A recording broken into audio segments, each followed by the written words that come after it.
This is the In Focus podcast from The Hindu.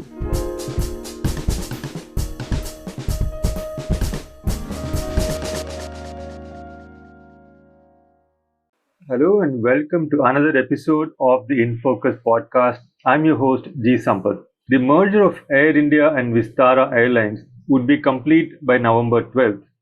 From that day on, all of Vistara's bookings would be automatically transferred to Air India, and the same goes for Vistara's crew and aircraft as well. This merger, which was first announced in November 2022, has been in the works for a while now. But mergers in the aviation sector don't always go down smoothly, and the Air India-Vistara case faces many challenges. For instance, how does it make sense to kill off, as many have pointed out, a successful brand like Vistara, which commands considerable flyer loyalty? Can Air India deliver the same kind of premium experience that Vistara passengers have come to expect? What would be the impact of this merger on the competitive landscape in the Indian domestic aviation sector? And how would it affect customer choice, for instance? We discuss all these questions and more in this episode of In Focus, and we have with us Jagriti Chandra, the Hindu's aviation correspondent. Jagriti, welcome to In Focus. Thank you so much for making time for this. Thank you, Sampath. Lovely to be doing this again with you. Great. So, Jagriti, to start with, can you explain what exactly is the logic behind this merger, at least, according to the Tata Group? Like, how does it make sense, as I said in my intro, to kill Vistara, which is a much loved brand, going by what customers say and think about it, and which commands considerable brand loyalty? Yeah, Sampath. So let me give our listeners the context first for this particular merger, and then I will explain the logic. So Air India was privatized, as we know, in January of 2022, when its operations were handed over to the Tata Group. And that time, Tata Sons already co-owned two airlines, Vistara, where Singapore Airlines is their joint venture partner, and Air Asia India, where Air Asia Berhad was the joint owner. Vistara was a full-service carrier and Air Asia India a low-cost carrier. Now, with Air India's privatization, Tata's not just got Air India, which is a full-service airline, but also Air India Express, which is Air India's low-cost arm that until the privatization connected southern parts of India with short-haul international destinations with the sizable NRI population, such as the Gulf region and Southeast Asia. So in total, you had four different airlines, and Tata's decided to merge the two full-service carriers to form one full-service carrier and two LCC carriers into one bigger LCC carrier that would be set up to compete with Indigo, the country's largest budget carrier that enjoys a market share of more than 60%.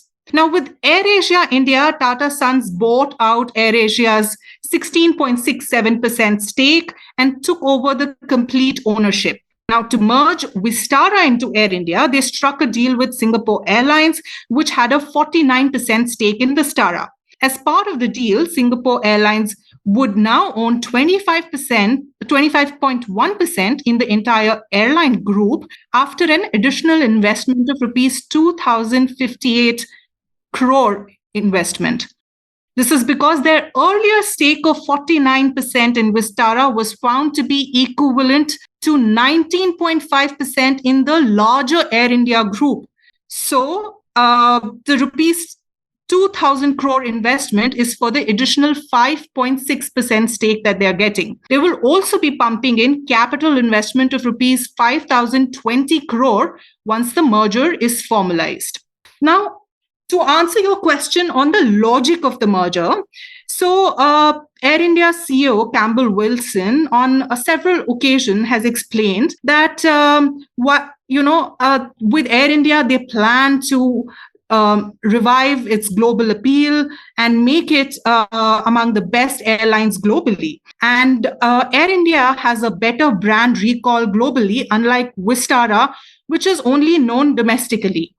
And there's, of course, the need for consolidating the various airline business, as I have just explained. And yes, you're right, Vistara's loyal customers are not happy with the move, But the good thing, in my opinion, is that Campbell Wilson, who, by the way, is very liked both within the airline and in the industry and comes with very rich aviation experience, both at Singapore Airline as well as its low-cost arm Scoot, he has acknowledged that Vistara has its own strengths, and he has spoken about the need to elevate Air India to the level of Vistara, which is all very promising. But how long it takes to implement this remains to be seen. And we know that changes at Air India itself since the privatization have been slow to come about. Right. Thank you for the detailed background, Jagriti. Really appreciate that, bringing in all those details. Now, you mentioned that the Tatas, now they were sitting with four, airlines, two full service, two low-cost carriers, and they will spin off those low-cost carriers into a low-cost airline and then one into a premium one. So, are they going to now have two airlines, one to compete with Indigo, and the merged Air India-Vistara airline would be a premium one, or are they going to have just one airline which will now compete? Yeah, so there will be two distinct airlines. One, a full service carrier, which will be known as Air India, and Vistara merges into this. And the second is the low cost arm, which is called Air India Express, and Air Asia India has merged into this. Now, as I explained, Air India Express once used to only fly international routes from southern parts of India. But now what has been going on for the past 2 years is that, a lot more, it no longer exclusively flies on international routes. It's also very much connecting domestic routes.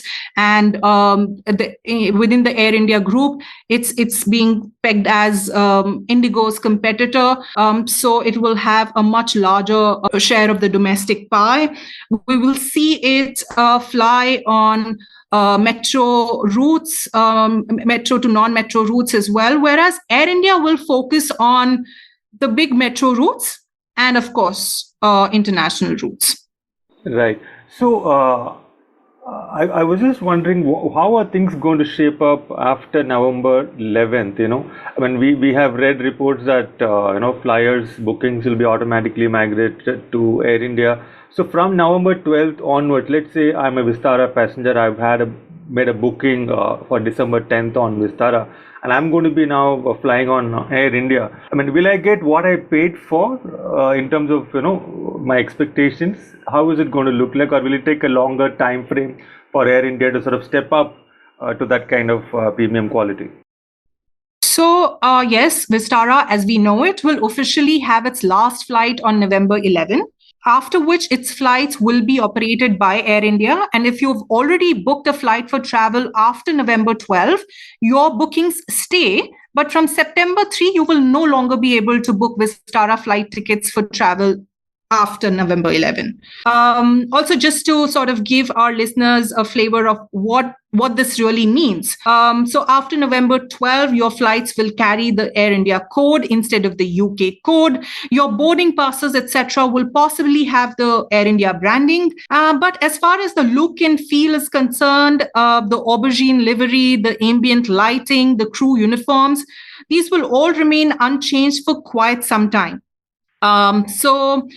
You say that you asked me the question on what is going to change and will some of the premium features remain or not. So the airline has uploaded a detailed FAQ for this transition period, and it explains what remains and what passengers will have to let go. So your baggage allowance, for instance, will remain unchanged. If you bought an excess baggage, that will be transferred to the new Air India flight.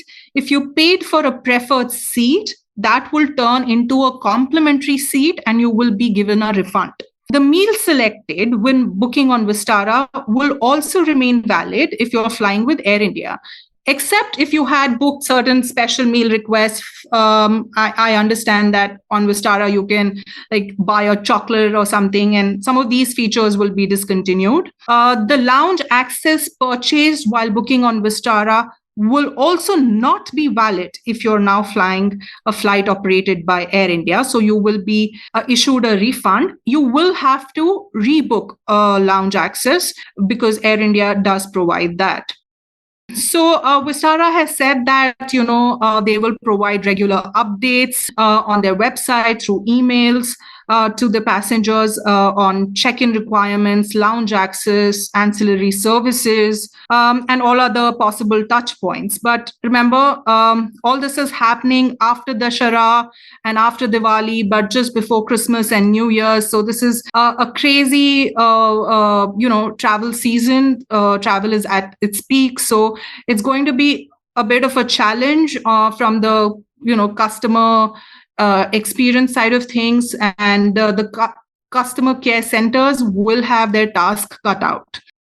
Right. Thank you for touching upon many of those nitty-gritties, which I think flyers would be very anxious to know about. I think you've also pointed them in the right direction where they can get more information. Appreciate that. Now, Jagriti, Singapore Airlines, you mentioned while speaking a little bit earlier that they have paid an additional 2,000 crores or so to increase their stake, and they will be infusing more capital later on. Like, do we know much about what this capital is going to be used for? Is it for acquiring more number of aircraft, or is it for other kinds of priorities that they might have? Well, yes.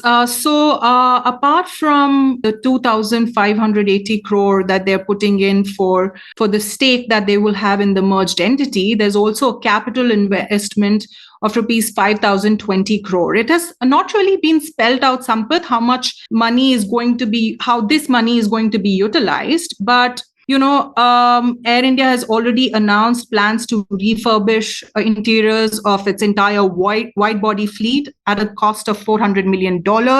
It also has an order of 470 aircraft, on top of which it is also leasing planes, both wide-body planes for long-haul international routes, as well as narrow-body planes. But apart from the capital, Singapore Airlines also brings its expertise, for instance, in maintenance and engineering. And we have seen Air India tying up with it for those things. It has signed an agreement with SIA Engineering Company to be its strategic partner for the development of this, of an MRO facility in Bangalore. It has also a 12-year inventory technical management agreement with the same company to support its Airbus A320 family fleet. And this will ensure, component reliability and support as far as availability of spare parts, etc., is concerned. And these are all important things. We know that all these planes are several years old and they need maintenance and upkeep. There's also stuff like pilot training infrastructure, which Singapore Airlines has in Singapore, and Air India and Vistara pilots have been training there. But equally important is also what Singapore Airlines will get in return, Sampath, and why it wants to continue to be invested in India. So I would like to talk about that a little bit. And, Singapore Airlines relies on a multi-hub strategy, which allows it to participate in the growth of a different region or country, which is what they were doing through Vistara in India. And why does it need this? This is because Singapore is a really small market with 5 to 6 million people. It doesn't have a hinterland of domestic network that many other big countries have. So there are growth limitations based on the Singapore market. So when you say when you say they want a multi-hub kind of an approach, will it sort of help in India developing a new or bigger hubs for international traffic, like there are other big global cities? Is that likely to happen, or do any particular cities which are likely to grow into bigger hubs? So that we are seeing is happening in certain cities, for instance, Bangalore. But Singapore's focus is really to develop, markets for itself in other countries so that this traffic can feed the hub in Singapore. Not so much to develop, hubs here in India, which is something that the Indian government has been talking about of late. But so I was just talking about the Singapore Airlines strategy as far as multi-hub strategy is concerned. And what I was trying to say was that the India market for Singapore is very, very important. And so Vistara controlled about 10% of the domestic market, but Air India as a group will control about 30% of the market. And this is what Singapore Airlines will get. So, when it brings all the technical expertise and everything to Air India, but it's also getting a lot in return. I mean, remember, India is the third largest domestic market after US and China, and it's currently the fastest growing aviation market. And everybody, every big entity in the aviation world wants to be part of India's growth story. Right. I mean, yeah, that's a good point to make, Jagriti, about maintenance, engineering, pilot training, all these things which Singapore Airlines is bringing to the table, apart from capital infusion, of course. Now, moving on to a slightly different aspect of this merger, which is to do with human resources. I mean, we've all been reading about the spate of cancellations which Vistara sort of underwent because pilots called in sick, and there have been a lot of tensions with regard to salary structures and seniority. Post-merger, there have also been a lot of resignations. So what exactly is the scene right now with regard to the human resource challenges, which of course is one of the biggest challenges with any merger in any sector? You know, there will be layoffs and so on and so forth. Yeah. So I think you just referred to the cancellations at Vistara that we saw. These cancellations happened in March and April, and they were primarily due to tight rosters for pilots. It seemed there were too many flights, but an inadequate number of pilots. So the rosters were erratic, and too often, especially for junior pilots, they would get pulled out of their off days to operate flights. And around the same time, Vistara announced a new pay structure because it was merging into Air India, and it announced a pay structure that was implemented at Air India last year. And according to this, pilots would now get an assured income for only 40 hours of flying instead of the 70 hours of flying, guaranteed base salary that they were getting earlier. So there were tight rosters, and there were these changes happening in their contracts. So there was widespread dissatisfaction, and so we saw a large number of cancellations. In April alone, there were 1,000 flights cancelled because especially junior pilots thought that they would be taking a pay cut of about 80,000 to 1,20,000 on a salary of rupees 3.5 lakh. So these are the kind of tensions that we've already seen at Vistara at the time, it was preparing to merge into Air India. Similarly, at Air India Express, around the same time, just a few weeks later, we saw that there was an employee unrest, and we saw cancellations on one particular day. The airline admitted to about 90 flights being cancelled. And this was because the Air India Express employees felt that they were being discriminated against, that Air Asia India staff were getting preferential treatment, and they were getting, job postings and promotions, and that their own contracts were being changed arbitrarily. So this is the kind of tension that we have already seen. And as far as other HR issues are concerned, yes, at Air India, there are about 19,000 employees, including both contractual and permanent staff, while at Vistara, there's a workforce of around 6,500. It is true that some talent has already quit, and some have not found a place in any of the airline companies within the Tata Group.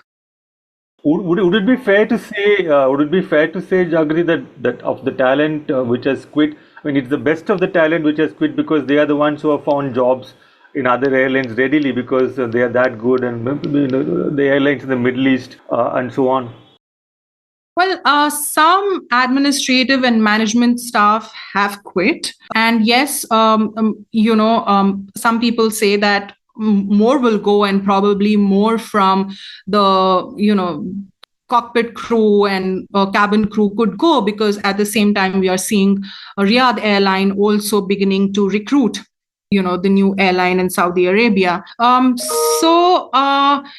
I would say that equally some employees are actually looking forward to the merger, because after all, I mean, there are only two airlines in the country. So I mean, it's not as if they have a lot of options. But honestly, while Vistara, for on the customer side of things, was a very nice airline and people really liked it, internally, from what we've heard, and especially after the crisis we saw in April, is that employees themselves weren't very happy. And especially the cockpit crew and the cabin crew were not happy as far as rostering was concerned, flight operations were concerned. And from talking to multiple people, it's felt that Singapore has a very strict culture, and so a lot of the operation side of things were brought in from Singapore Airlines, and the employees that I'm talking to, they say that they're actually looking forward to merging with Air India because there's a little bit of more flexibility. But it's all sort of developing right now, because the changes that are happening within Air India, not many people are right now happy. It's a bit chaotic. There are too many power centers within Air India. There are a lot of heads brought in from various Tata Group companies, and there are various loyalties. So, it's in a bit of a flux. It probably take time for things to settle a bit. But it's a mix of reaction from various employees. Some have quit. Some are looking forward to the merger. Some are hoping that the operational things, the scheduling aspect of things will sort of streamline. But time will tell what really happens. Right. Things are very much in flux, and I think things will become clearer as time goes on. Now, this kind of consolidation, Jagriti, four group airlines coming together, and you are coming into a situation in the domestic market where there's going to be a very earlier it was an oligopoly, now it's become a duopoly with just two players. I'm just thinking this reduction in competitiveness, it can't really be good for the consumer, can it? How is this going to impact consumer interest? Will it be a negative because with regard to pricing, frequency, servicing of less lucrative routes, the more the better, right? And now you're going to have just two. Is it going to be in the consumer interest at all? Yes, you're absolutely right. The domestic aviation market is very much a duopoly, and there are fewer choices available. You have either the bare bones travel with with Indigo, or now with Air India, where you're not very sure how the aircraft furniture will be, how the service will be, all of that. And it's definitely not good for consumers. As I've mentioned, Indigo has a massive market share of 62%. Air India Group altogether has a 30% market share. So this is 92% of market share between two entities. And there have been concerns over rising airfares.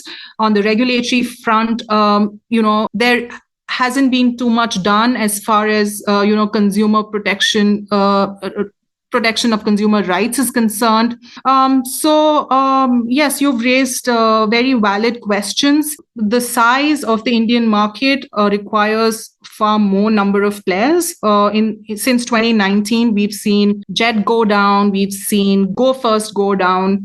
And right now, at the moment, SpiceJet isn't doing too well. Its market share has come down from somewhere close to 20% to about 3-4% or so.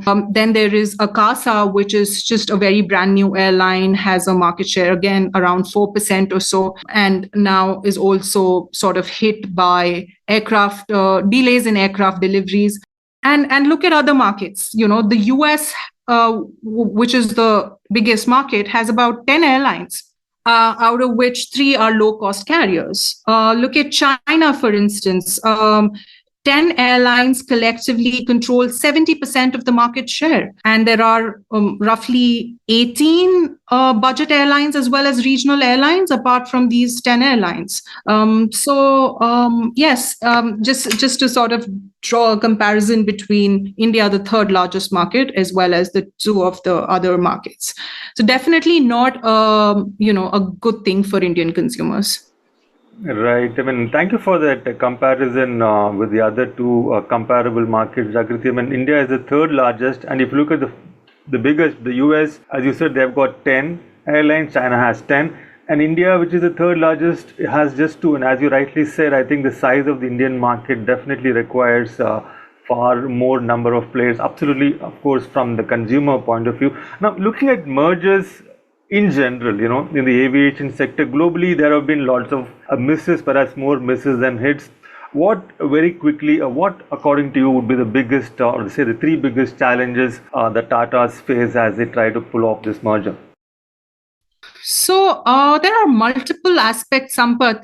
One will be profitability and how the balance sheet performs. I just told you earlier in one of my responses about the kind of losses that Air India is looking at. There will also be the issue of network optimization. You have these 4 airlines being turned into 2 airlines. So what are the kind of routes that they will focus on? What sort of routes will move from one airline to another airline? Apart from that, there is also the issue of resource optimization and whether the crew will be happy with that or not. So we are seeing that the crew is being shuffled across different airlines. From Air India, some crew is moving to Air India Express. Just a few months back, some crew moved from India to Vistara. Not many people have been happy with this. You just, sorry to interrupt, you mentioned profitability. Is any airline in India making a profit right now? Yes, Indigo is making a profit. Which was that? Which was the airline that was not allowed to leave? Dubai did not allow the passengers to board because they have not paid their dues and so on. I just remember reading a report. Yes. So that you read about SpiceJet, and this was just very recently. But this has happened on multiple occasions in the past 1 month at Dubai specifically, where the ground handling agency has refused to check in their passengers because there were dues pending. And in fact, last when we reported this, the DGCA sort of upped its oversight on Spice and said they were placing the airline under heightened surveillance because they wanted to ensure whether the airline's financial situation, weak situation, should not impact its safety record. Right. So one last question, Jagriti, before we wrap up. We're running out of time. So how do you think this merger is going to affect India's international market over the next few years? When we've spoken at great length about the domestic scenario, what about the international? Because I understand that the Air India name is going to be sort of projected internationally. That's the reason why they wanted to sort of move away from Vistara, you said. And also you spoke about while the Indian government would like a bigger and more hubs for Indian based out of India, that may not necessarily be something which the Tata Group and Singapore Airlines might be working towards. Yeah, so as far as the international market share is concerned, yes, Air India, ever since its privatization, has been focused very much on strengthening its presence in Europe as well as the US. And for a full service carrier like Air India, these are some of the routes that earn it the most amount of money, most amount of revenue. So these are all very important sectors for the airline. We've seen that while the airline has placed a massive aircraft order of 470 planes, and it'll take time for the aerospace manufacturers to start delivering because there's a huge pendency there. The airline has also been actively leasing aircraft from wherever it is possible to do so. So it's brought in at least 11 Boeing 777s on lease and added them to Air India's fleet. And now with the merger, of Vistara brings in 70 aircraft, out of which 7 are wide bodies. And we've seen that from just before pandemic, when Vistara made its foray into international flying, they have also added a few long-haul international destinations such as London, Paris, Frankfurt, Tokyo. And these are all the routes that Air India was already flying to. So maybe we'll see optimization, maybe we'll see enhanced frequencies, maybe we'll see newer destinations. So all that is happening at the same time. It's sort of Indigo is also being propelled in that direction. Indigo is mostly focused on short haul international routes, but with the way Air India is expanding, as well as after the demise of Jet Airways, Indigo has realized that it also cannot ignore the long haul market. There's been some sort of push from the government as well. So we saw earlier this year, Indigo place an order of 30 wide bodies Airbus A350s, which will start coming in from 2027. So for Indian air travelers, this is an exciting time. There has been some loss in the form of Jet Airways as far as international connectivity on Indian Airlines is concerned. But this is how it's playing out between Indigo and Air India in the years to come. As far as the emphasis on bigger hubs is concerned, we haven't really seen a well drafted policy.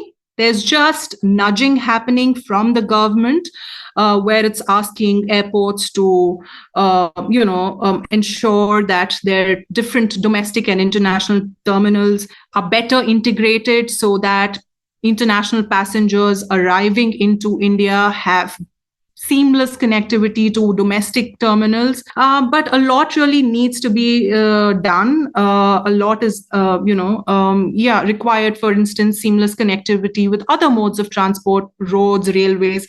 And we haven't seen that kind of push.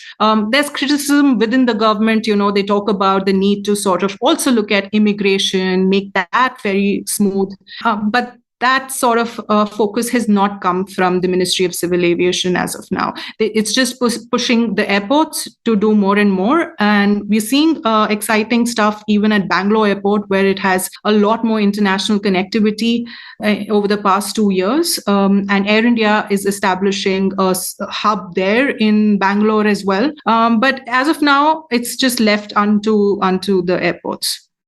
Right. I mean, it's an interesting time, no doubt, for flyers, but it remains to be seen, as you said, how much of this merger and related, developments have a positive impact on flying experience, especially with regard to things like you said, immigration is one thing, the comfort of flying itself is another. And we have a lot of low cost career options, but for long haul flights in particular, traveling like quote unquote cattle class is not particularly pleasant, especially when you have humongous queues when you land in New Delhi airport and so on. I think overall pleasant experience and more pleasant pricing also, I think, is something customers would really want, but it remains to be seen how much of that plays out in the near future. Thank you so much, Jagriti, for joining us and for sharing your thoughts, insights, and plenty of interesting and useful information on this merger.